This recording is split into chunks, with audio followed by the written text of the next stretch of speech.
നമ്മുടെ ഇന്നത്തെ ഒരു വീഡിയോ കേട്ടോ. ഇന്ന് ഞങ്ങളൊരു പുതിയൊരു വർക്ക് സ്റ്റാർട്ട് ചെയ്യാണ്. അപ്പൊ നമ്മള് ജസ്റ്റ് നമ്മുടെ ബെഡ് സ്വിച്ചിന്റെ അവിടുത്തെ സ്വിച്ച് ബോർഡിന്റെ അളവും കാര്യങ്ങളാണ് പറയുന്നത് കേട്ടോ. നമ്മുടെ ഇപ്പോ അത്യാവശ്യം ഇന്റീരിയലും കാര്യങ്ങളൊക്കെ വരുമ്പോൾ നമുക്ക് പണി അറിയാതെ കൊണ്ട് കാര്യമില്ല. ഇതിന്റെ അളവ് കിട്ടാന്ന് പറഞ്ഞാൽ വലിയൊരു കാര്യമാണ്. അപ്പൊ ഈ പണി പഠിച്ച് വരുന്നവർക്ക് അളവും കാര്യങ്ങളാണ് ജസ്റ്റ് ഒരു വീഡിയോ കേട്ടോ.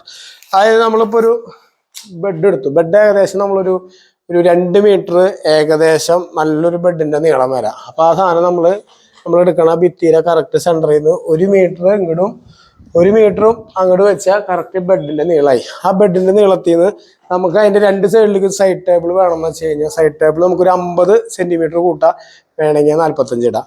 ആ 45 അല്ലെങ്കിൽ 50 കട്ടിൽ കഴിഞ്ഞിട്ട് നേരെ പിടിക്കുക. അതിന്റെ കറക്റ്റ് സെന്ററിൽ നമ്മൾ 2 സൈഡിലും സ്വിച്ച് ബോർഡ് വെട്ടി വെക്കുക. പിന്നെ നമുക്ക് അതിന്റെ ഹൈറ്റ് എന്ന് പറഞ്ഞു കഴിഞ്ഞാൽ ഫിനിഷിങ് ഫ്ലോർ ചെയ്ത് നമുക്കൊരു 65 സെന്റിമീറ്റർ എങ്കിലും നമുക്ക് നമ്മുടെ സ്വിച്ച് ബോർഡിന്റെ അളവ് കിട്ടണം. അതെന്തിനാന്ന് വെച്ച് കഴിഞ്ഞാൽ നമ്മളിപ്പോൾ സൈഡ് ടേബിൾ വെച്ച് സൈഡ് ടേബിൾ ഇപ്പോൾ ഒരു 50 വന്നു വിചാരിക്കുക ഫിനിഷിങ് ലെവലിൽ നിന്ന് നമുക്കൊരു 15 സെന്റിമീറ്റർ എങ്കിലും ആ സൈഡ് ടേബിളിൽ നിന്ന് മുകളിലേക്ക് നിന്നാൽ മാത്രമാണ് അതിൽ നമുക്ക് എന്തെങ്കിലും പ്ലഗോ കാര്യങ്ങളോ കുത്തുമ്പോൾ വളഞ്ഞിരിക്കാൻ വളയാതെ കറക്റ്റായിട്ട് കിട്ടുള്ളൂ. അപ്പം ഇത് പുതിയൊരു അറിവാണെങ്കിൽ ഷെയർ ചെയ്യുക. അപ്പോൾ അടുത്തൊരു വീഡിയോ ഇതിന്റെ വേറെ അളവുകൾ വരും. അടുത്തൊരു വീഡിയോയിൽ കാണാം നമുക്ക്. ഓക്കെ.